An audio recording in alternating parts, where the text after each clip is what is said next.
Welcome back. Welcome back. This is the Intelligent Developers, led by Andre Bueno and Gerard Delane. And today we have a fantastic guest, Craig Robinson. Craig, how you doing, man? I'm doing great. Great to be here. Thanks for having me. Awesome, awesome, awesome. Andre, how's things? Things are excellent. I'm excited to kind of jump into this conversation. We've known Craig for a number of years and just watching the different opportunities he's been able to kind of capitalize on. I'm excited to jump into this conversation. Yeah, likewise. Look forward to the conversation. Excellent, excellent, excellent. So to kick it off, Craig, please tell us, how did you get into real estate? Well, it's interesting that if you look back, it looks clear, looks obvious, but when I was trying to get into the industry, it was anything but that. And in fact, it was actually really difficult. I graduated from college, came out doing consulting, IT consulting, which was kind of code for I don't know what I want to do, so let me buy some more time. And I started to notice things in my neighborhood, in my surrounding that were interesting to me, like urban renewal. There were neighborhoods like the neighborhood that I grew up in that I saw going through changes. And I was more curious about what was driving those changes and how to be a part of it and how to scale that. And that ultimately led me to having an interest in commercial real estate. But I had no idea how to get in it. There was no one in my family who did real estate. I didn't know anyone necessarily in my network. And so I probably spent a whole year just calling anybody who would take a call and have coffee with me and chat with me about their careers and their life journeys. And ultimately, I came across a person who was a very senior person in real estate, and I was interviewing for a fellowship for business school, and he just took an interest in me, and he says, "Hey, I don't know, necessarily where you're trying to go, but I know I can help you."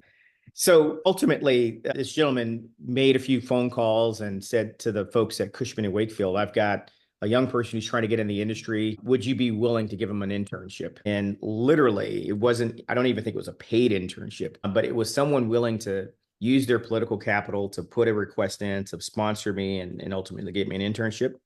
And that was, almost 25 years ago. And so I've been kind of trying to forge my way through it since then. But the key takeaways are: one, here's someone who had no idea how to get in.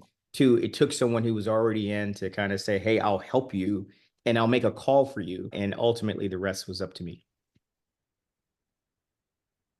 Wonderful, wonderful, wonderful. So you skipped an important step there. So you went to a fantastic undergrad and an incredible graduate program as well. Yeah. Can you speak a little bit about that part of your journey? Absolutely. So I grew up in Atlanta, and yeah, I always thought I was going to be an engineer. I was really intrigued with math and science, and I was fortunate enough to get into MIT. I had no idea what MIT even was as a high school student, but I had a calculus teacher who said, "Craig, go down to the cafeteria. There's some people you should meet." And it was a recruiter from MIT, and lo and behold, months later, I find myself there, having not even known the institution had existed. Went to Mm, MIT, and I came out thinking I was going to do engineering or technology. And as I mentioned, I did IT consulting for a little while. I had the good fortune of doing it in Belgium, so I lived in Europe for a while. As I mentioned before, it was around that time I started to think about coming back to Atlanta, thinking about urban renewal, and transitioning into commercial real estate was really, really tough. And although I had some great folks who were willing to help me, I felt I was going to need an MBA to kind of make the pivot and the transition. I was viewed by the marketplace as a tech guy. I went to MIT. I was doing tech consulting, and so I went to Harvard Business School, and that was my transition. That was my pivot. And 2 years after, through finishing my MBA, I came out and I was doing commercial real estate, and I've been doing it since. HBS was an amazing experience. It was transformational. I don't know that everyone needs to go back and get an MBA, or you have to go to HBS per se, but it was great for me. It happened to be a mm, school that has a ton of alumni and networking in commercial real estate. And those are things that I couldn't have known or underwritten at the time, but it was mm, really, really powerful for me. And it continues to be a big part of my network. I give back to the school a lot.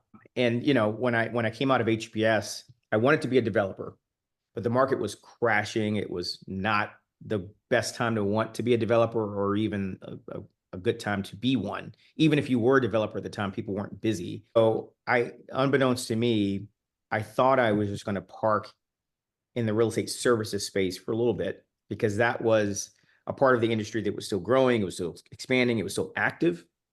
And I thought like, well, when the market recovers, I'll go back to doing what my plan was. But I discovered in the real estate services space something really interesting. It aligned with things that I didn't know I was really good at. And it was a part of the business that was growing, and it was a lot of consolidation and a lot of cool things happening. And so it gave me, a lot of career momentum early on in a way that I probably wouldn't have had in development. So for the first few years of my career, I was doing something I did not plan to. It was not aligned with my vision. It was not on my vision board. And actually, it wasn't the sexiest part of real estate, to be honest with you. But I went from being kind of an incoming associate to being a senior vice president within 4 years. And all of that is part luck, part opportunity, part just capitalizing on seeing, wow, this is something that's really interesting. It wasn't on my plan, but I see how it could become a part of my plan. And I leaned in. And in that role, you go from being from what I understand, a tech person to now covering some of the largest like government and public sector kind of companies. Is that right? Well, today, I mean, that was almost 25 years ago. Today, I'm really fortunate to have done a few things since that in my tech days when I was implementing ERP. Just a real quick story. I had a few years where I established myself in real estate services. I actually did end up doing a little bit of development, and that was fun, and I enjoyed it. That was around 2007, 8, 9. So you guys all know what happened then. The market went up and it came down really hard. And I learned a lot in that whole process, which was great. But ultimately, what I realized is that I really enjoyed services, and the industry was going through a lot of consolidation. And ultimately, that was giving rise to professional opportunities for people to be a part of building and growing some of these industries, some of these businesses that were being acquired and acquiring.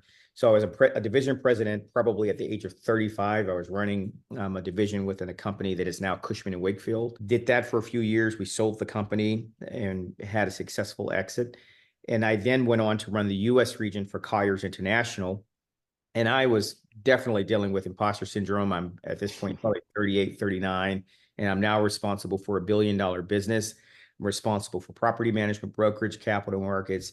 At the time, it was about 6,000 real estate professionals in the US that I was responsible for. And that really taught me, one, that I really enjoy leading and running and scaling businesses. But I also really loved challenger brands. And at the time, Colliers was going from being a network of affiliates to being, a fully, leading world-class real estate services company. I got to be a part of that. And we took the company public. And then I had one more opportunity to run a global brokerage business, and that was in a brokerage company, and that was Newmark. I ran their global occupier business. But it was around this time, guys, that technology, go back to where I started, was starting to intersect and starting to change and have a really profound impact on the real estate industry. And me being a Gen Xer, I'm just young enough to like appreciate technology, not be afraid of it, have some familiarity with it. But I'm old enough to have spent a few years in the old analog space. And it made it interesting for me to say, hey, I think there's enough runway left in my career to maybe be a part of what's happening in the industry. Where's the hockey puck going? I had been a part of these great but analog businesses, and I became really interested in kind of some of the innovation. So I then left the kind of the brokerage role, and I went to WeWork. And WeWork has had its rise and fall. But when I was there, it was dead square in the middle of its rise. And I ran their global services business and got a chance to be a part of what was a historic and truly impactful, company. And ran what was their design construction management business, and was there for to see its impact on our industry. But I was also there for when it was in its decline and its restructuring, which also taught me a lot. And really, since that era, I've said, you know what, I have a lot of things that I've seen, businesses, industries. I've seen kind of where innovation can be really, really impactful and positive. And if it's not checked and directed and funded and governed in the right way, it can be destructive. And so I've now taken that to, a different chapter of my career where I'm now serving on boards. I'm on a few different corporate boards, all of which are tech companies, 3 of which are prop tech. So technology companies that are servicing the real estate industry, and one that's in the marketing tech space. I also advise CEOs because I've seen a lot of things that can go right and wrong. So maybe I can be helpful. So there are a few CEOs that I advise that are real estate. And this is a season of life that I'm really enjoying. So I guess this was a long way, Andre, of saying, yes, I came from the tech guy to now really having an opportunity to impact and shape other companies that are kind of growing and hopefully doing impactful things. So you went from having this framework of wanting to be a real estate developer, and now you're a developer of boards and companies. How do you think that framework has kind of changed over time? Say more about that. Well, I mean, you started off like square in the real estate development space, and now you're working on a variety of different companies. You're serving on a number of different boards. Like, do you view those, I guess, in the same light, where you're not necessarily working on a specific project, but you maybe have a thread that you're looking to Sure. kind of weave in between the different companies? Sure. It's a great question, and it is very much aligned with the philosophy that I'm taking to the season of my life, which is looking at my impact through the construct of a portfolio. Historically, you would go sit yourself in a seat in a company, and you would play your role, play your lane, play in your lane, and hopefully be very impactful. What I found to be far more intellectually intriguing and also to just, kind of a way to be more scaled is to work with a lot of different companies that are all dealing with different, challenges. They're different stages. Some are startups, some are in the growth phase, some, are looking to exit and kind of do other things. But each one gives me an opportunity to, one, think about different areas of our industry, whether it is a marketplace, whether it's a technology that's enabling a service or capability, or whether it's something being driven by new regulatory shifts. For example, there's a company that's based out of the UK that I work with that's a climate tech company. This is something we weren't even using these words climate tech 5 years ago, 7 years ago. And so, Andre, this gives me an opportunity to be thinking about monitoring and hopefully, having fingerprints on different parts of our industry in the way that I did in the past. But the common thread, Andre, between all of those would be they're all doing things that I think are interesting, that I think are worthwhile. They're all, companies led by leaders that I think highly of from a values perspective. And I just simply enjoy working in. And most of all, I feel like these are spaces where I can be helpful. It's one thing for me to be extracting and learning. It's another thing for me to, see areas where I can be impactful and helpful. And then there's a network effect, which is the last and final point, which is each time I learn something and I'm a part of this, I then now need to be, get to be a honeybee, and I go to the next flower and I pollinate with new ideas I'm bringing to another organization. Here's something I've seen that might be useful, or here's some relationships and networks that I've developed and cultivated that could be useful. And hopefully that makes me increasingly more useful and valuable to the next organization. Excellent. Fast forwarding to the present, what are your thoughts on how AI is going to, and technology is going to impact the real estate business kind of going forward? I know there's lots of investment in the space. What is your current view on this? Well, I think everyone should have humility. Humans are horrible predictors of the future, particularly our own. And, I'm all for listening to all the various scenarios that are probably sometimes more entertaining than instructive. But I do think it's helpful to have a point of view, at least a framework for how these things could be, leveraged and impactful, and some of the things that we need to be looking out for. Almost all of the organizations that I work with are either, tinkering and using and experimenting with AI, or it's a core part of what they do. But let me just say, by and large, I think AI is going to be a very powerful, kind of catalyst in unlocking things that we always wanted to do, but didn't quite necessarily know how to do or have the capacity to do. It wasn't cost effective to do. And I think it will give rise to new services, new solutions, new marketplaces. I think it will make some services, jobs, functions less useful and, give opportunities for people to do different things. But when I see how AI is most currently being used today, people are being very safe with it. It's being used in property management. It's being used for some, facilitating processes and things that where you can remove labor, things that are repetitive, where quite honestly, if a machine can do that faster, better, cheaper, it should. And it's also to really enabling people to be more impactful, more creative, by doing some of the lower level things really well. Mhm. Where I think it could be really impactful is where, how it begins to create new marketplaces, shape marketplaces, create new players in those marketplaces. Those are things that I'm really excited about. But there's a lot of fear. People are concerned that it's going to destroy jobs. Yes, it probably will, but it will probably create, for every job it destroys, it'll probably create, twice as many new ones. That will be an opportunity. That'll also be a threat. It's going to move faster than regulatory forces can keep up with. And that's going to be something where we'll have to think about, like, what is the role of the public sector in making sure that we've got checks and balances? There's safety, people's privacy. All of those are things that we need to wrestle with and think about. So, net, I would say I'm really excited. I'm positive. I think it's going to be a net, benefit to our industry in Mhm. particular. And if I just double click on our industry, you think about industries where there's lots of brokenness, there's lots of information asymmetries, there's lots of redundancy, there's lots of information and data that's sitting in really people's heads and lots of unstructured places that could be powerful if it was able to be harnessed and used, to make things better. So I think this is an industry that's really ripe for AI because there's just so many things that everyone acknowledges as obvious. And just, gee, if we could just fix these 5 things, it would take a lot of waste. It would take a lot of cost. They would expedite. Take, for example, right now, we've got a housing shortage in the country. They're just things that we all agree are problems. What is the role of AI in addressing that? Creating affordable housing, for example. And I know, Gerard, Mhm. you care a lot about that. So these are things that I'm really hopeful for. And I think our industry, perhaps more than others, will have a massive opportunity to benefit from. Given your career and how much you've really seen, in our space with all these, I guess, new technologies being adopted, how do you think like an aspiring young professional would realistically not only apply, technology to their growth, but also think about leadership from that perspective?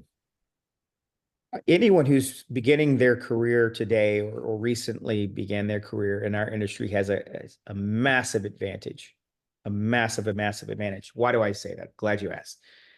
The incumbents, those who have ruled our industry, and I don't say that in a kind of a negative way, but I think the players, the institutions, the companies that have been the most prolific in our industry are now probably either looking at all of the, kind of the technology AI we just talked about being either a threat or a huge, massive opportunity. But it's also really unlocking opportunities for challenger brands, for upstarts, for players, and I mean that both from companies but individuals to kind of come and have a seat at the table that would have not had a seat at the table. And I think that's because technology is shifting the landscape in a way that's going to give some people an advantage that they did not have. And those who had an advantage for decades and decades before will lose an advantage. So those who are more comfortable with technology, those who are growing up in a world where it's not only something that's very natural to them, but they actually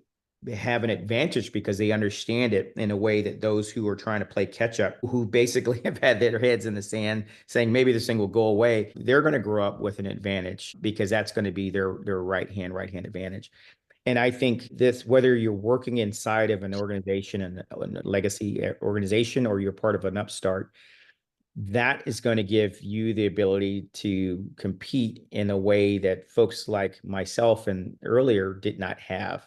So I would say lean into that as an advantage. Embrace your understanding, your comfort, your familiarity with technology, because everyone who's already in industry is probably going to be starting from a somewhat disadvantage by virtue of the fact that you're trying to catch up. In fact, the other thing is, even if people could catch up, or even if people understand that this is a thing, the systems have made it possible for people to make lots and lots of money doing things the old way. For example, it's not that people don't get that there's information asymmetry, it's that people profit off of information asymmetry, right? And so to the degree that technology removes information asymmetry, I may not have a vested motivation to see that happen quickly. And for someone who's a part of the generation of innovators and business leaders who are building and capitalizing off technology that eats away at some of the things that made people, quite honestly, a protected class in the past, have an advantage, right? Because people will try to hold on to the things that gave them, kind of an advantage in the last era of real estate, and probably watch that advantage pass on to the next generation. I also say that for those of us who don't see innovation and change that way, there are 4 seasons in your career, particularly in our industry, but I think this is true for other industries as well. The first season of your career is you got to get in the game, right? How do you get in the game? We began this podcast talking about, how I got into the game. And oftentimes it's really, really hard for particular people who look like you and I.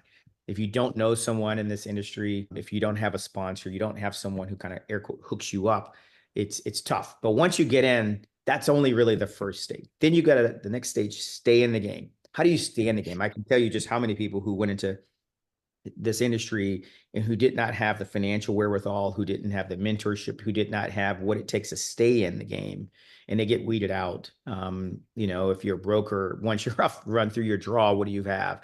If you can't raise capital as a developer because you don't access these relationships, then you can't get something built, even if you are technically in the game.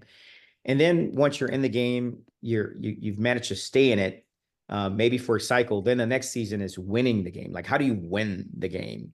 All right, I'm in this thing. I found my lane. How do I do it at a level that is memorable and impactful? And for me, the winning came in the real estate services space. I found my lane. It was an area that I loved. I was good at it. But for many others, they'll find their lane hopefully sooner rather than later and find ways to win. That plays to their strengths, that plays to the things they're passionate about, plays to their values. But then this last season, the 4th season, to me is the most important, which is how do you change the game? You've got in, you manage to stay in, you're winning. Now, what do you do with your political capital? What do you do with your influence? What do you do with the things now that you're inside of an organization and you can make a difference? Why not look for ways to change it? Change it, I think, can mean a lot of different things. It could mean, how do we use technology to do something that we all understand was a problem, but maybe this could be done differently, and we're gonna eat our own dog food, or maybe we're gonna erode a little bit of our competitive advantage to do something different that we think will pay dividends over the next few decades.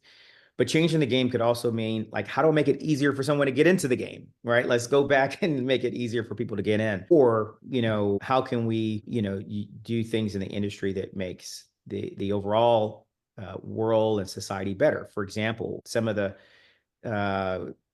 carbon coming out of buildings and the water usage out of our buildings. For example, if this industry said we really are going to own from an ESG perspective, sustainability, we would have a massive impact on society. So anyway, the whole point is get in the game, stay in the game, win the game. But then I think part of what's really exciting is figure out your role in changing it. So it's better for the industry, for the next group of people behind you, but also for society. And what I think has been really inspiring about really your story is just how you've demonstrated resiliency in really all these different chapters. I mean, we're going back to 07, 08 with you being at a major insurance company during the great financial crisis, all the different global institutions you've worked with over the years. And I'm curious, like, how do you think about, I guess, demonstrating that sort of resiliency when you've had to remake yourself and the positions that you've played in this industry and all these different webs and ebbs and flows? Yeah, it's a great question, and it actually ties back to your prior one. There's some ways in which those of us who don't start off in this industry, who don't start off with all of the natural and unnatural advantages, may find in time that you actually do have an advantage. Those of us who didn't grow up, with the benefits of family and wealth and, and access to this industry, came to it with a certain type of chutzpah, a certain type of kind of like, hungriness, if I can say. And it was a burden to have that, to like force your way into the club, force your way into the room. But it makes you a little bit scrappy, and it makes you a little bit, to use your term, resilient when you go through the ebbs and flows, because your entire life is a series of ebbs and flows. Like, you've never known for it to be smooth. And so you're not shaken or distracted when you see those things. It's like, when I was working at AIG in their real estate investment group, we were building Atlantic Station here in Atlanta. And to be a part of an organization that was, kind of going through its own kind of collapse and government bailout, I just 20 minutes from the big master mixed use development we were building. It was billions of dollars in total investment. It was the hood that I grew up in, like 20 minutes from this billion-dollar development that I'm working in. I didn't have to look far physically or even philosophically to be reminded of the world that I came from. So, for me, the turbulence on, a destroyer or an aircraft carrier was nothing when I'd been in a rowboat for most of my life. This was nothing. And people often say, is grit something that you have to have as a young person coming up? I don't think so, because I also think this generation that has seen recessions, it has seen a pandemic, it has seen companies that were trusted brands close. I think we're all developing that. And I think maybe the last point I would say is the mindset. There will be some people who will look at these challenges and only see the negative in them. And there'll be others who will say, wow, I survived it. What can I learn from that survival? What are the things that gave me strength in those periods, those dark periods? And how can I use that to kind of draw forward for the next thing? My guess is this current, they call it the anxious generation, the new generation that's kind of coming forward.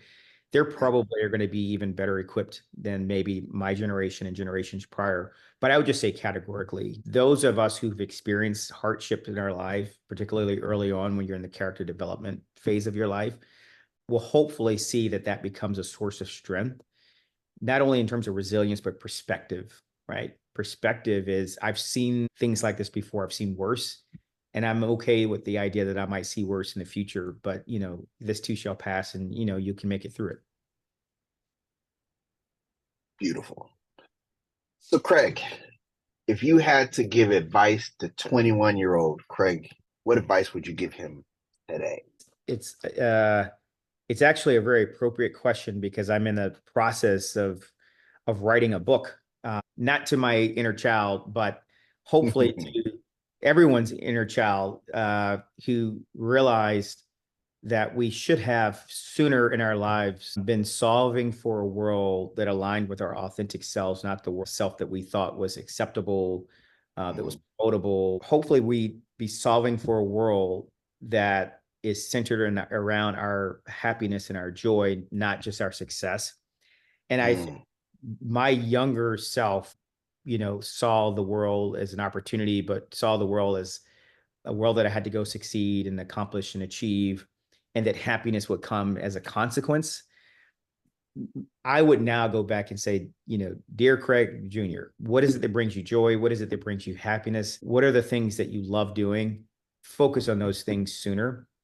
Who are you really? Show up and be that person. And not to say that I wasn't, but I don't think I spent a lot of time thinking about who that person was. I think I spent too much time thinking about what the world needed me to be, and ultimately what success was versus what joy was. And here's the thing. I would tell my young self, this doesn't have to be an either or. Do these things because I think it will accelerate bringing on your success. It will accelerate your impact. It won't slow down. It won't be a distraction. Actually, it will be a part of your impact. And hopefully I would believe myself. That's part of the nature of the book that I'm writing, because I believe this, and it's part of whatever time I have left on this earth. It's the way I intend to live it. Amazing. Craig, thank you so much, man. We really appreciate you having this conversation with us today.